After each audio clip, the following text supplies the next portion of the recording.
Hello everyone, welcome to another edition of Hometown Heroes. I'm Mike Kenichi, and tonight is part 2 of our interview with the legendary high school football coach, Mr. Ron Carbone. And Coach, I want to thank you for coming on again. Part 1 was so much fun, and part 2 is going to be even better, so thank you for coming on. Oh, you're welcome, Mike. So, Coach, let's talk about the 1962 Derby Red Raiders. And again, we talked about in part 1 briefly the struggles you coaches had to go through to get these kids to buy into what you were doing. There were some issues, like I said, with the parents and stuff. It wasn't easy. You start off the year, I believe, 0-5, correct? That's correct. Right. And it didn't look good, but I think you would probably agree, week by week, you saw improvement and could see that this was going to turn around, correct? Mm-hmm. Yes. Right. Yeah, we knew that we were going to get to a point where they're going to begin to perform and get something back in return for the performance, because they practiced hard every week. Right. They worked on the fundamentals of the game. They had good esprit de corps, highly competitive kids. Right. Couldn't say enough about their camaraderie, their toughness, their willingness to work hard, pay a price for a victory. Right. They had all of those things, and it was just a matter of time when they were going to capitalize on it. Right. And, Coach, you didn't have a lot of seniors, obviously a lot left, but you did have some that stayed, Jimmy Robinson, Bobby Ahern. Yep. I'm sure I'm leaving out somebody, but there were a few seniors on that team that stuck with the program. And they were big contributors for you. Bobby Ahern was a very good running back. Stories I always heard that you were always famous for was kind of keeping the kids out there till almost 7 o'clock at night with that one light that kind of hung by the old baseball scoreboard there. Talk about the practices and how much fun those were and stuff. Well, we did probably stay out a little bit too long from time to time. Right. I remember one time, I'll never forget this. John Cernetsky. Yeah. Came out of the locker room, and he had a flashlight taped onto his helmet. Wow.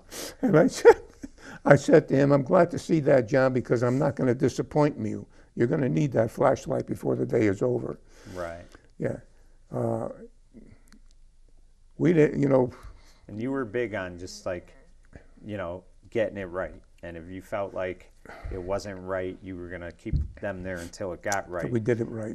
I think the thing you were trying to teach them too, and I got to believe this was your theory, was, you have to be committed in life and you have to have discipline. And you were kind of preparing them for adulthood, but they probably didn't know it at the time, but I'm sure that's where you were getting at, correct? Mm-hmm. Yes. Every place I've ever coached, the kids would all mimic me, like, one more time. One more time, one more time. Right. And that's what put us over the time limit all the time, trying to get it perfection. Right. Can we get to a point where, it's acceptable? Can we get it as close to perfection as we can possibly get it? Right. And that's what, that's where repetition comes in. Simplicity and repetition, and try to get it as perfect as you can. Right, and I think you had a motto at the time, correct me if I'm wrong, but I think you always kind of instilled in them that in order to be successful and win, you had to do two things. One, hit, and the other was hate. It was a term you used to use, hit and hate, because if you're not going to hate your opponent, you're not going to be able to beat them, correct? There were 3 words. 3, okay. Hit, hate, and hustle. And hustle, Yeah. Okay. Now, I also, so people don't get the wrong idea, I also would say to them, when I tell you to hate, I don't mean it as a permanent state of mind, and I don't mean it as a menacing state of mind. Right. What I'm telling you is that in order to physically defeat the guy in front of you, you have to have some dislike for him, just for the game, Right. okay, or just for this play. And then in between plays, you can pat him on the backside and tell him he's a great guy and what have you, but the next time they're going to snap the ball, you got to put on that other face. Right. You got to be ready to physically defeat the guy in front of you, which was a big part of our defensive strategy. A lot of people used to be critical because we don't penetrate the line of scrimmage, we don't get into the backfield. Well, when we played our defenses was a hit and react type of defense. We used to read blocks so that we were in the right place at the right time and didn't take any fakes in the backfield or anything like that. And in order to read blocks and deliver a blow, you had to defeat the blocker in front of you. Right. So tell them all the time, there's not one play that your opponent's going to run where everybody is not assigned to block somebody. So the first thing you have to do is you have to get off a block. Right. And in order to get off a block, you got to learn how to deliver a blow. And I mean a blow that's going to be a tough blow. Right. This is where the hate aspect of it came in. You know, I don't want this guy to get to me. I don't want him to tie me up. I don't want him to prevent me from making the play.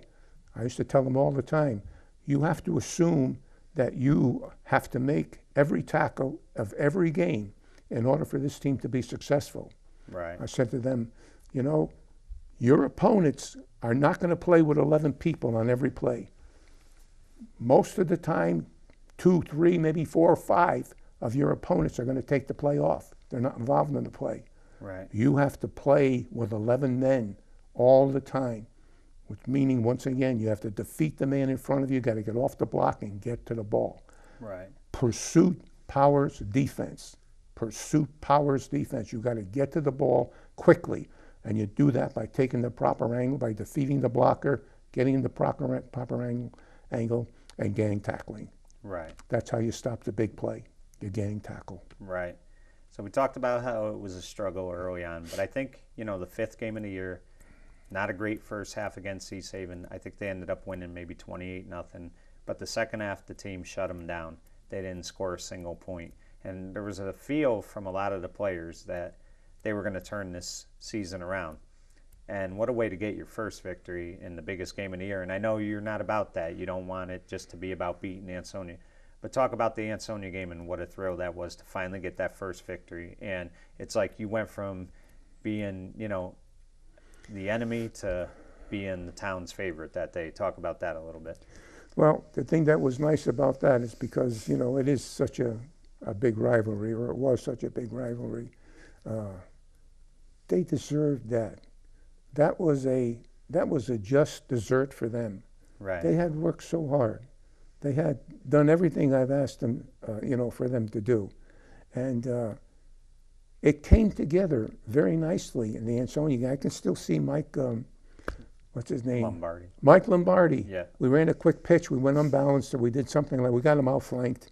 We ran a quick pitch, and I could still see him going down the sideline for that touchdown. Right. And that was it. Once he got in there, they caught fire. Right. They caught fire. They played great defense. They were all over, pursuing all over the place and what have you. We moved the ball better and all this other stuff. So I was tickled pink for the kids. Right. Because they went through a lot. They took a lot of nonsense from everybody too. And that was poetic justice as far as I was concerned. Right, and I mean, you're coaching against a legendary coach in Boots Jarvis. He had great assistants, you know, Frankie Alou. And you guys came out there that day, and you just really took it to him. I believe it was 22-8, maybe 22-6. And you get that win, and then it's like the team just was a different team in the second half. I believe you beat Cheshire later in the year, and then you capped it off with a great win against Shelton. I believe Charlie Disenzo blocked the punt, you know, sealed the deal. Talk about from starting 0-5 and then running the table the rest of the way. How satisfying was that for you? Well, once again, it was, you know, wonderful to experience that. And you mentioned Boots. Besides being a very outstanding football coach, he was a great man. Right. Beautiful man. A great guy to have for a friend. He never held a grudge. He was always willing to talk to people and all this other. But he was a great guy. But getting back to the last, we were 0-5, and then we wound up 5-4. We won the last 4 games in a row. Right. And I can't tell you how excited I was about that season. And I was so happy and so elated to see these kids get rewarded for all the things that they went through, all the hard work and all the sprints and everything else and what have you. I said, you know, I should tell them all the time, all of these things that you do, unless you can do them consistently and apply them to the game, they're all done in vain. You run 10 sprints or 15 sprints or 50 sprints, whatever it is. If you don't put your best foot forward and make your best effort on every play, all of those things are for naught. Right. You know, Coach, the following season, you went from 4-5 to 5-4. I think you guys finally beat North Haven, which was something Derby wasn't doing a lot of, and they finally got that monkey off their back. I believe you beat Ansonia and Shelton again. And, you know, Coach Jarvis used to always say, if you know, for him as an Ansonia coach, if you beat Derby, Naugatuck, and Shelton in the same year, you had a great season. But, you know, each year the team was getting better. And, I mean, you coached some wonderful kids, you know, great talent. You know, I could think of Tony Pasander, George Busniak. Just talk about, and, you know, you have an admiration for Charlie Disenzo. You coached him. Talk about some of the players you coached at Derby and how great they were. Well, George was he was the best receiver I've ever been associated with. Right. Okay, and I can't take the credit for that. George was George. Right. He did it his way.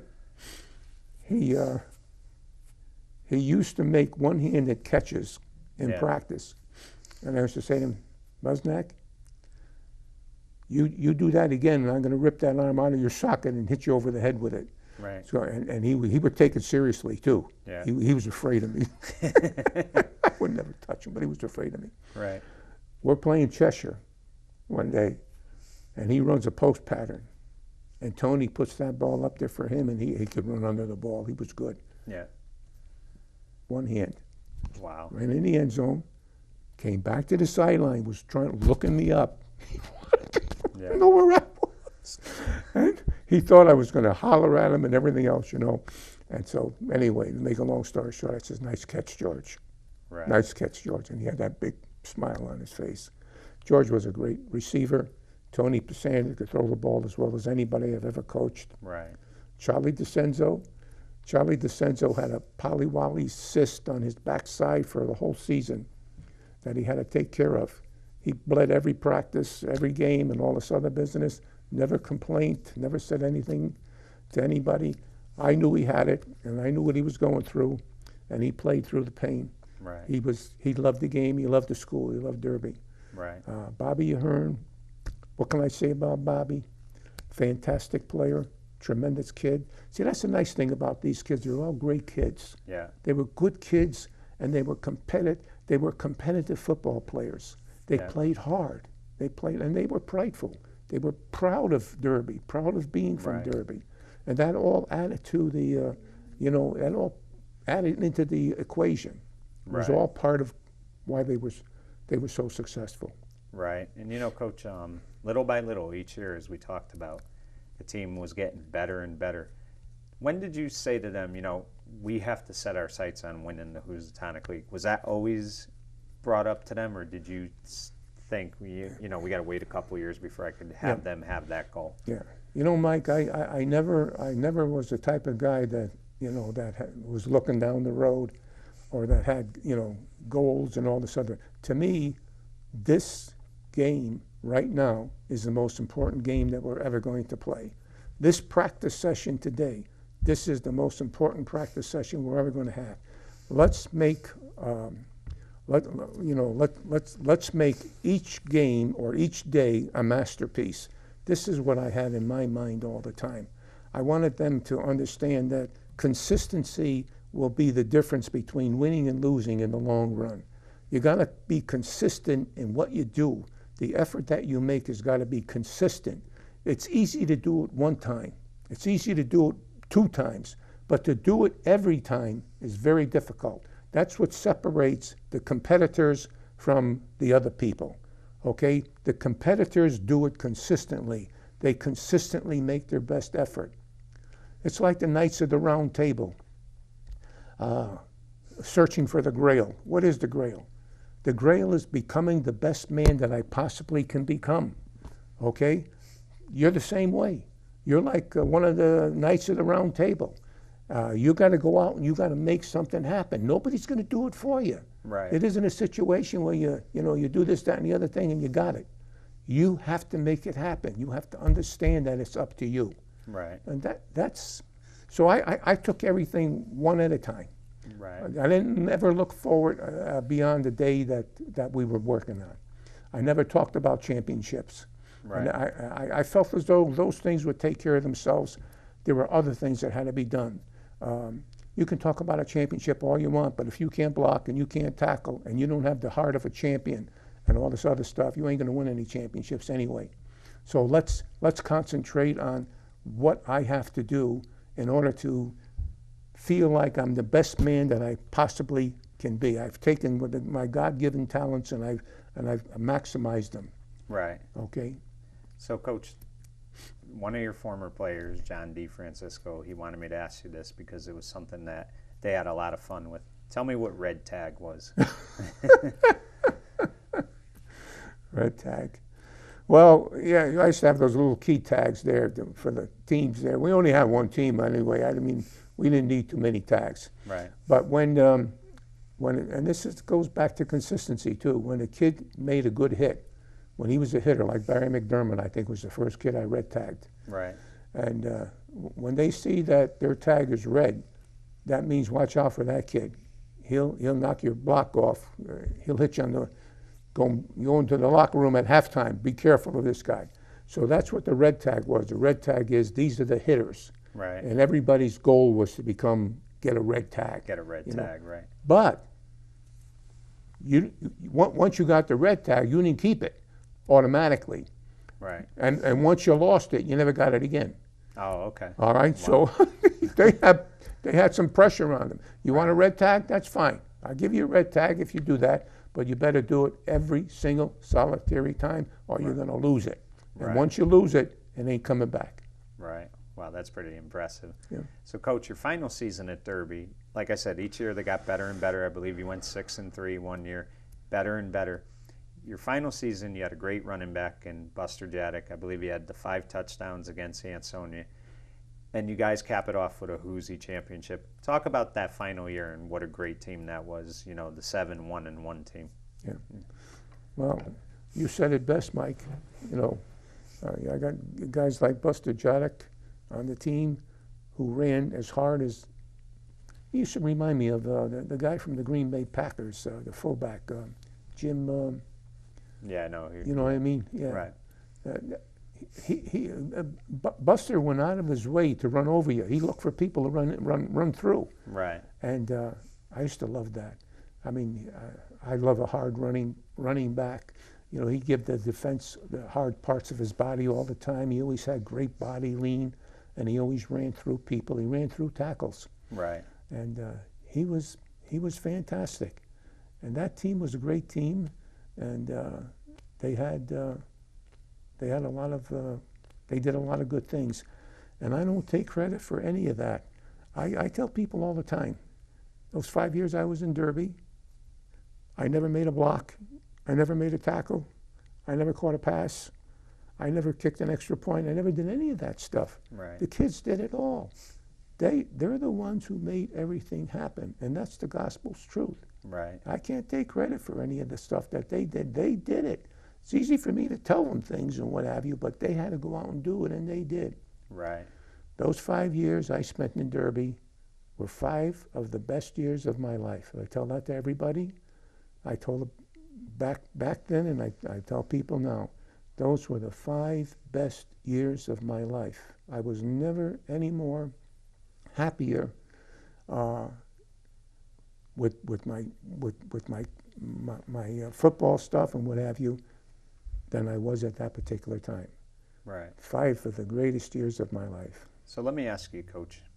You win the Whoosy, you beat Shelton on Thanksgiving that day. What is it? You've always said you never were about, winning the championship. You were about, getting these kids to be performers and stuff. But how did it feel to go in that locker room and know that you guys, raised the bell and got a championship? I think it's very difficult to verbalize it. It's something that is it's not cognitive, it's affective. You know, Right. you feel it inside. It's a certain feeling of camaraderie, of brotherhood, of whatever, you know, whatever you want, however you want to mention it, but you're part of it. Right. You're part of a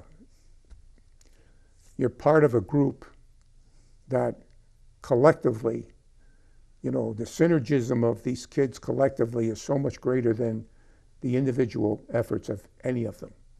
You know, when they're all together making the effort that we're talking about all through this program, Right. you know, you're a part of it. You feel unbridled pride Right. to be part of that. And the kids are responsible for that. The kids made the coaches feel that way, and we have to thank them. They're Right. the ones who did it. Right. So, Coach, you know, I've always said this, that people don't realize, but when you're in your middle 20s, yes, you're an adult, but, you know, at the same time, everybody makes different decisions. You know, everybody wants to try something different. So you leave after the 66 season, you take the job in Ansonia in the 67 season. Let me ask you, what I always heard was you knew Ansonia was playing bigger schools, and you wanted to play a bigger schedule. You wanted to see how you could do with that. I mean, was it simple as that? You just wanted to try a new No, not at all. challenges? No, Not at all. no. No, I wouldn't have done it for that. I could have booked people, you know, at Derby. We played some pretty good teams outside the Housatonic League there. No, it wasn't that at all. I told you initially that I was exhausted. Right, with the teaching. With the teaching, and Yeah. I wanted to get a physical education job, and that was well known in Derby. I guess it was well known in Ansonia too, because the Ansonia people, you know, approached me and told me that they would give me a phys ed job. Right. I came to Ansonia. And Mike, it was the first time in my life I made a decision with my head instead of my heart. Right. I never felt good about it. It's haunted me all these years. I feel very guilty for what I've done. I apologize to the people in Derby and to the kids in Derby for doing that. I know I hurt a lot of folks, and I carry that pain inside all of these years. Right. Never said it before. I've never shared it with anybody, Right. but I can do it now because there'll be some kids from Derby that are watching this. And I just want them to know that I love them more than any group of kids I've ever been around in my life. Right. Okay? And that decision was a selfish decision on my part. And as I said, it was a decision that was made with my head and not my heart. Right. Right after that happened, one of the guys from the Board of Education said to me, we can fix it. We can give you the phys ed job. But I had already Committed to answer. I had already committed. Right. I wasn't going to make a bad thing worse. Right. So I didn't do it. But thank God, Harry Shea got the job at Southern Connecticut and asked me to be the defensive coordinator there. Right. So I only stayed that half a year at Ansonia, and I went to Southern, Right. and I became the defensive coordinator Now, at let Southern. me ask you, did you enjoy that year at Ansonia, or was your mind just not with it? Like No, this my one? mind was never with it. Right. I felt Was so playing bad. Derby tough that I year. felt so bad. Yeah. I can't begin to tell you how much I suffered that particular year, Right. and every year thereafter. I mean, I felt as though I let those kids down. I could still see their faces. In particularly, trying to think of his name now, short little kid. It's one of the smallest kid on the team. Stevie, probably the toughest kid. Stevie, geez, I can't think of it. But his face is emblazoned in my mind. He had Right. tears in his eyes when I saw him, and broke my heart, really Right. did. Kumkowicz, Oh, Stevie okay. Kumkowicz. Yes. Yeah. That's who it was, Right. little Stevie. Right. And you know that it was interesting because you had kids coming up like your last year in Derby. I think Vinny Greco was coming up, Glenn Gaetano, Gary Lucarelli was already there, Ricky Volo, Brent Sanford. I mean, there were so many kids. Good players. Yeah, that were coming up. So now, let me ask you, did you know, though, when that season started at Ansonia right away that this was going to be a one and done, that you just weren't going to be able to go back a second year? Or did it just work out that, your friend that got the job and you had a chance to go to Southern and, Yeah, well, there were a couple of good things that happened there. A couple of good things were that, Billy McAllister got a chance to be a head coach. Yeah. And then when he went to Ansonia, Lou DiFilippo had a chance to come home to Connecticut. Yeah. So there were a couple of good things that happened. Right. But Mike, that haunted me every day of my life. Right. I made the biggest mistake that I was exhausted. And the funny thing about it, the following year, the phys ed teacher left. Yes. So, I mean, you look back and you say, geez. If I waited one more year. Yeah, one more year, Yeah. But anyway, that's done. Right. I just, I felt so bad about it. I say I apologize to the kids in Derby and the people in Derby for doing that. I've been ashamed of it ever since the day that I did it. Right. And that's something I'll have to take to my grave with me. Right. Let me ask you this, Coach. How many years was it 2 years you stayed at Southern or 3? It was 2. 2, right? And you called the defense. I mean, did you miss coaching high school football? I mean, you were calling a defense in college, but it sounds like to me you always had an idea you'd be back coaching high school again. Well, Harry was going to get fired. Yeah. So the new guy coming in, he was going to bring their own people in. I had a chance to go to New Haven, go to Hill House as the athletic director. Yeah. And I was still reeling from the Derby situation and what have you. So I just wanted to get out of football for a while, and I did. Right. But I was never happy out of football. You missed it, right? Yeah. I stayed at Hill House for 2 or 3 years, and then I went to Hamden. Right, and you went to Hamden, I believe, 74, was it? Thereabouts, yeah. Yeah, and I think you stayed with Hamden from 74 till about 92, correct? Yeah. So, I mean, you're talking almost 20 years. Yeah. Talk about the Hamden years, because you coached a lot of players, a lot that went to the NFL. I think it was the Guerrero brothers that were very good. I mean, just talk to me about some, and of course, there was your great teams of 77 and 87 who really took off, and you won.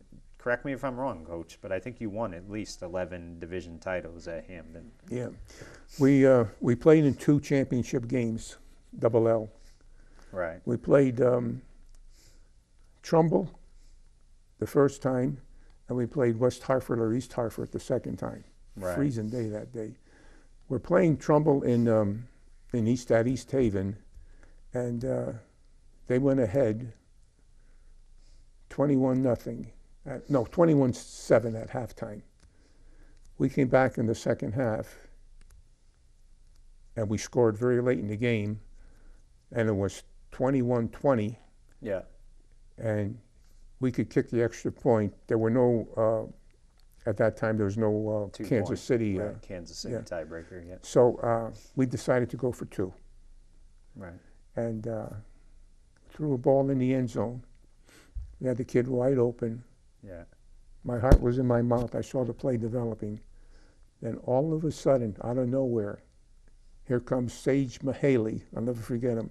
He went to Yale with Richie Diana. They played together. They were opponents on that. But Sage Mahaley comes from his linebacking position, jumps up in the air, just touches the ball enough to deflect it so that my kid went off his finger. He didn't make the catch. Right. We wound up losing that game by 1 point.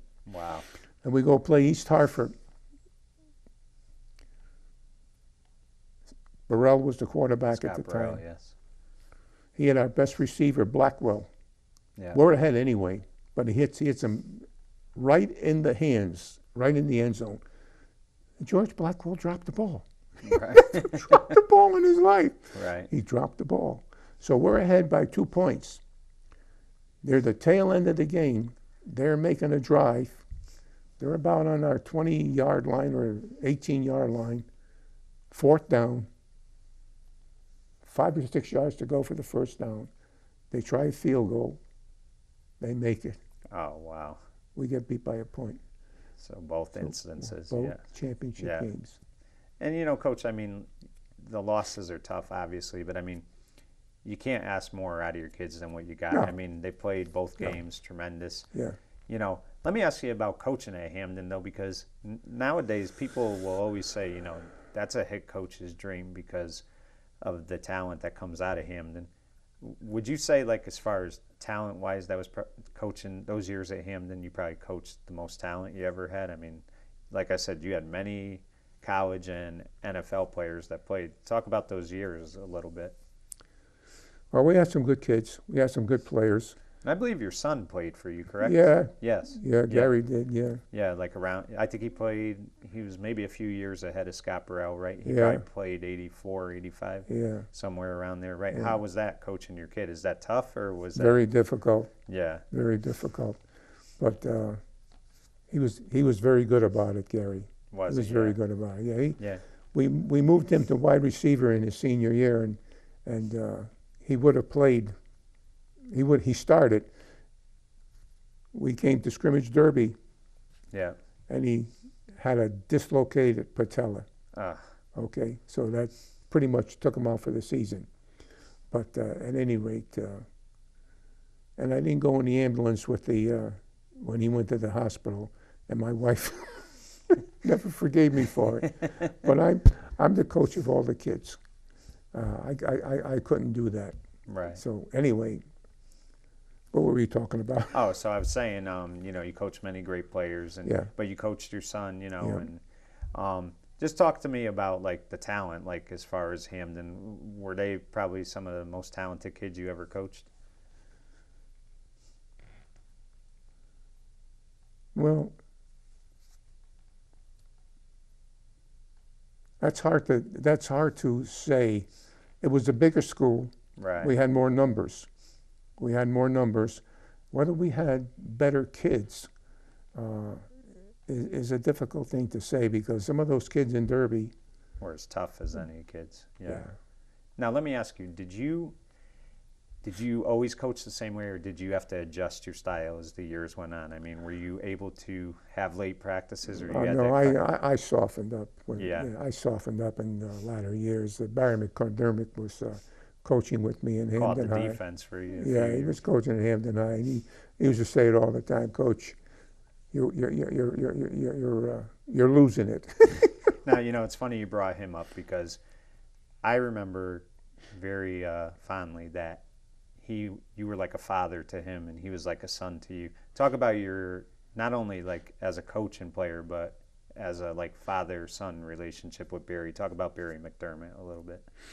Well, I can tell you I got a picture of Barry on my mantle downstairs.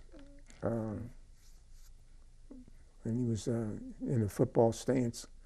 Barry was very special with me because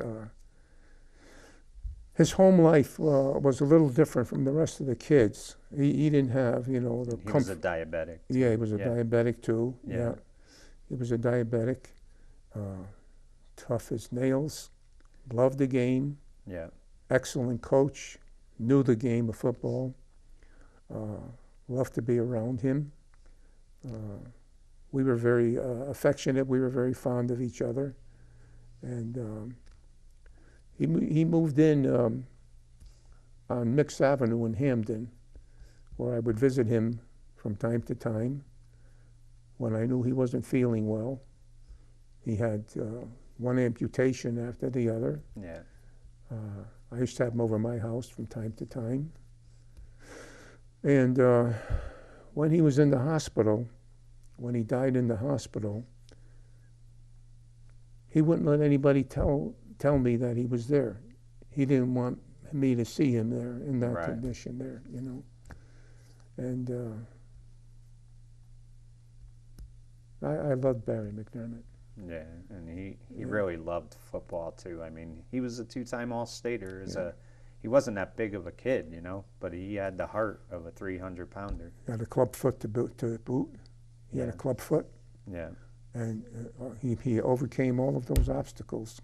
He was something special. Right. Yeah.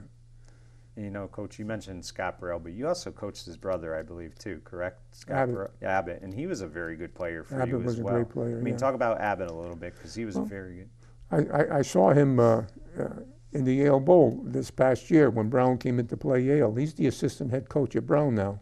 Right. You know, Abbott was a very intense player. Unlike his brother, Scotty was, I don't want to use the word showboat, but Scotty was, you know, very outgoing. Right. And Abbott, very introverted, just the opposite. Both of them great kids. They have a sister who graduated from Yale. Wonderful family. His father, I've coached with his father at Yale. Yeah. His mother's name is Brett. Something. Gret. Right, Gret. Yeah. And Sam Burrell and Gret. And I see them from time to time. We stop, we chat and pick up on old times. But they were two great kids. Right. But they have a great mother and father. You know, that's where it all starts. Right. From the family. Tell me this, Coach. It's 1990. UConn basketball is going on this great run. They're playing Clemson. There's like 1.8 seconds left, and they're down by 1. And your former quarterback has to make a perfect pass to Tate George to win that game. Did you smile a little bit when you saw that pass and said, hey, you know, I coached this kid, and, you know, he threw a perfect pass? Yeah. You know, that had to be enjoyable. Yeah, he was a fantastic athlete. Right. He was a tremendous baseball player, too. Right. Yeah, baseball, I mean, it looked like that was going to be the one. But he could have been a big league. Yeah. He could have been a big league baseball player, too. Right. And he was outstanding for UConn and played about 9 years in the NBA. Yeah. I mean, he was just a tremendous player. Yeah. And you had some great assistant coaches at Hamden. You want to talk about them a little bit? Sure. Gennaro Jeremy. Gennaro and I played high school football together. Right. He was 1 year behind me, but we've been friends for a long, long time. Right. And he was with me throughout the biggest part of my career. So Gennaro was a great coach. Tony Skalenka. Yeah. Skalenka was a fantastic coach. Did a tremendous job. Who else did I have there? Now I don't want to forget anybody. Well, you know, one guy you coached who was a very good player for you, and he's done a great job at North Haven, and that's Tony Sagnella. Yeah. Talk about, how does that make you smile when you see guys like Charlie Disenzo and Sagnella? You coach these guys, and they went on to be tremendous head coaches, and obviously, you know, they take something from what you taught them. They take something, you know, from Charlie, took something from Coach DiFilippo. But how does that make you smile when you see how? Absolutely. Absolutely. And you're talking about two great men. They're not just great coaches. They're great men. They are. They're nice people. You know, there's not a mean bone in their body. No. Tony Sagnella called me the other night to tell me that Mike Harkins, who played for me all the Harkins kids played for me in Hamden, going to be honored by the Gridiron Club. Right. And he wanted to know if I wanted to sit at his table, if I wanted to go for it. So I said, yeah, absolutely. I says, count me in. And the Harkins boys were very good players at Hamden, too. Right. They all coach with Anthony at North Haven now. Yeah, yeah. And I mean, you know, you've kind of, you know, built a long, you know, legacy in Hamden, which some, you know, people in the Valley probably forget a little bit because, you know, they know you for Derby, obviously, but you definitely, your years at Hamden, I mean, you know, you were there for so long that, I mean, that was a big chunk of your life. Yeah, it was. You know, and you had your son that went there. Yeah. You know, now, do you have any other sons, or was it just Gary? Just Gary played. Just Gary played, right? And I mean, I'm sure he wanted to play, right? You weren't gonna tell him, right?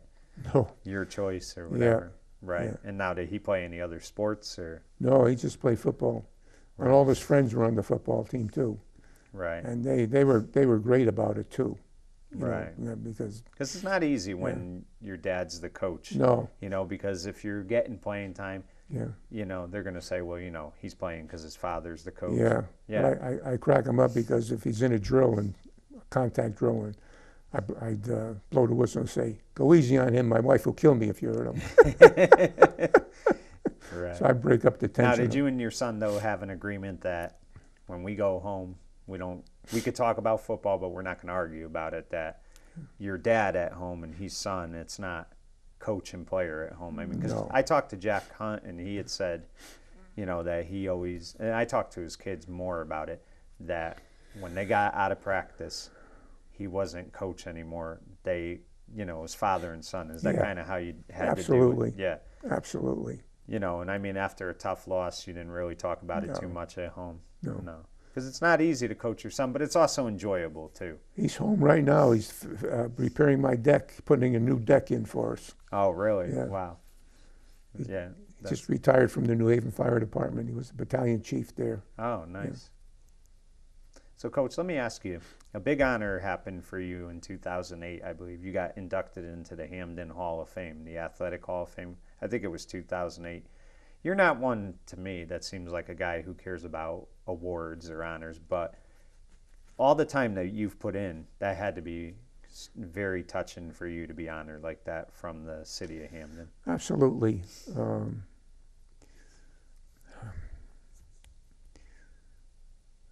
Those are nice honors, and although I'm not not that not that I'm not appreciative. I appreciate everything. I really do. Right. But if you do it for that, you miss a lot. Yeah. And if you're doing it for that, you're probably doing it for the wrong reasons as well. Yeah. Right. Now, Coach, you talked in part one, and so I want to touch upon it a little bit in part two. You wrote that book for the wing tee. I mean, talk about what goes into writing a book. Was that hard to do? I mean, you're writing about an offense, but still, you're writing a book. Was that a lot of work for you? Yes, it was. Yeah. Yeah, the publisher, I was back and forth with the publisher about this, that, the other thing, this diagram, that diagram, this phrase, this paragraph, that paragraph. They always found something wrong with it, Right. So you're constantly redoing things until they're satisfied, and then they'll go ahead and publish the book. Right. Yeah, What year did that book come out? That book came out about 8 or 9 years ago. Oh, so you did it recently, pretty much. Yeah. Yeah, I did it maybe more than 8 or 9 years. I can't remember time. Right. And now you ran a lot of the wing tee at Hamden, correct? Yeah. And let me ask you.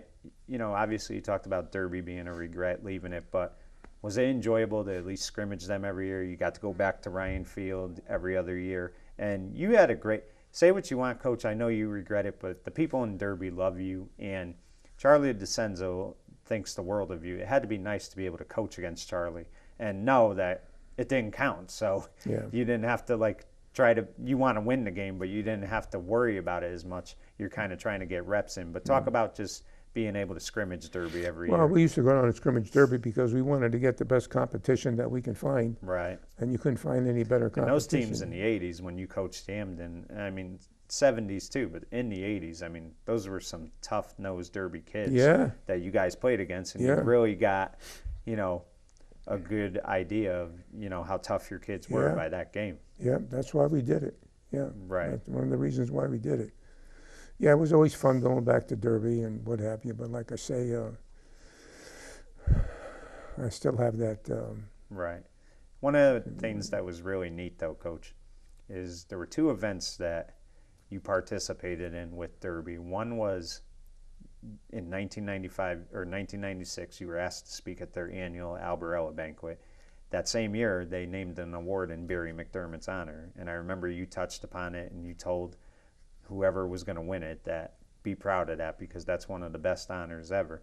And then I believe there was some type of function at the River Restaurant in Derby, and you got to speak at that as well. Talk about just going back to those two events, how special that was for you, because you got a standing ovation at both events. It was nice to get back to see those people again, to talk with them again. I was honored that they invited me to do Right. that. I was very proud to comply with their wishes. I always was.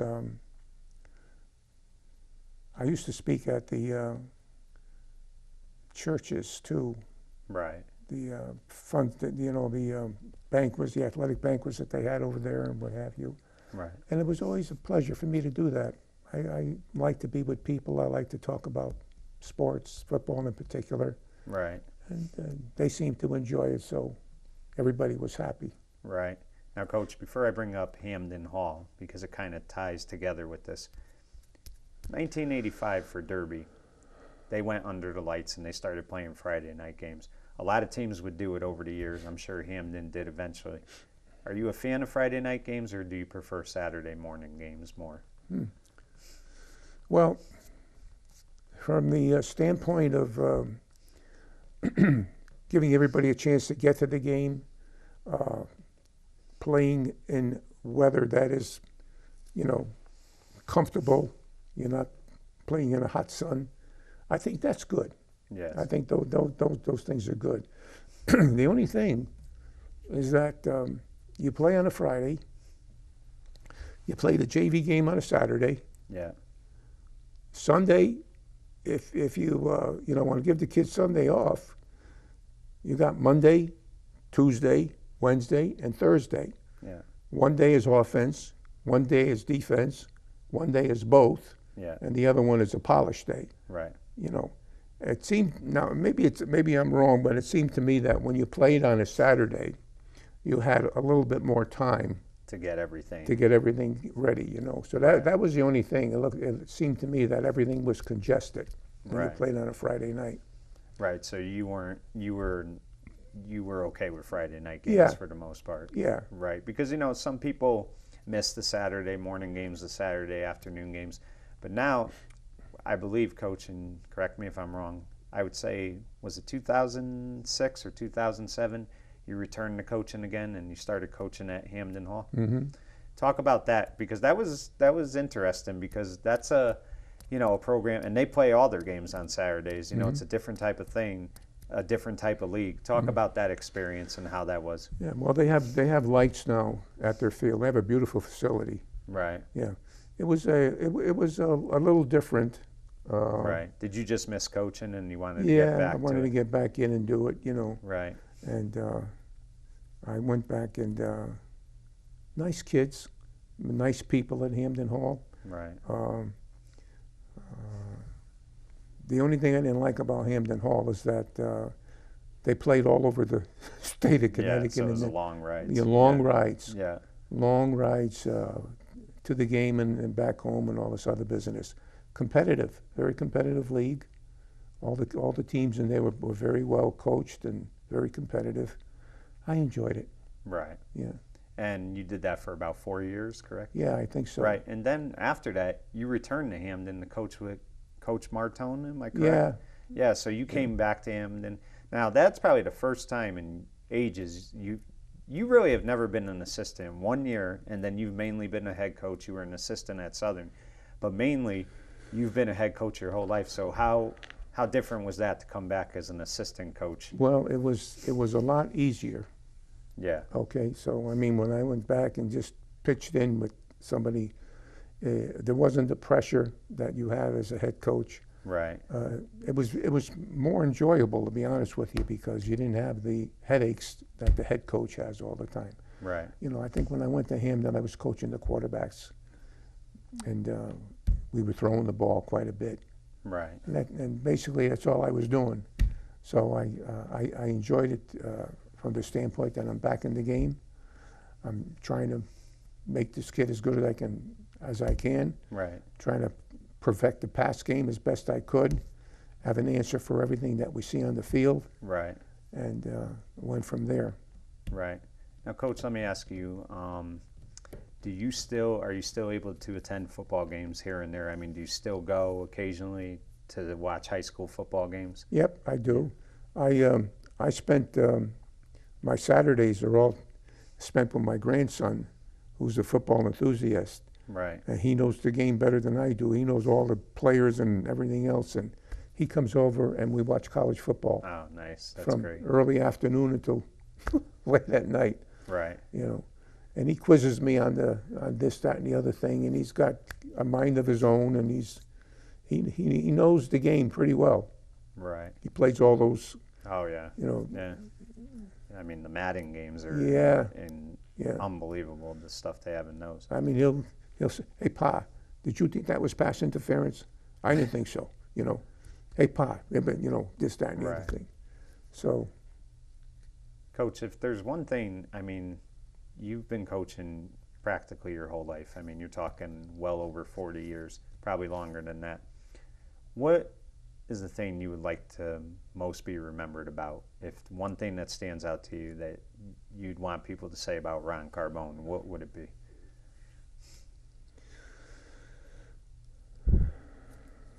Well, I think I would want them to, if the players, I think I would like the players to feel that I was always fair. I never favored one over the other. I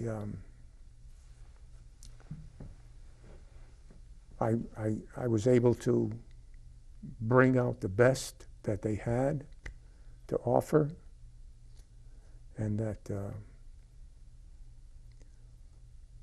I had feelings for them. Right. And, you know, that's about it.